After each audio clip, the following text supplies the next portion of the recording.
Early in the morning we wake up. 20 of us have to drop fishing line. So 4 hours to 5 hours, half of the gang, the crew, has to go and sleep. So the rest of the guy could finish off late. So you have 2 to 3 hours sleep. Then you'll start again in the morning. We are given 250 US. $250 US a month. That's our pay every month.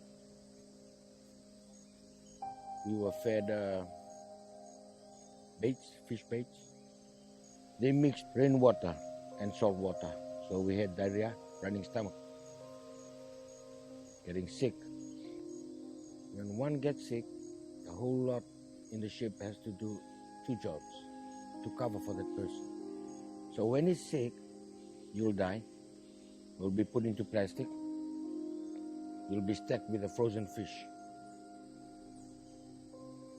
If you have a fight in the ship, or you're having problems with somebody, you'll be pushed off. So you go missing. If you have a fight with a guy in the ship, whack him, put him down, or you'll be in danger for the rest of your life. It's hard.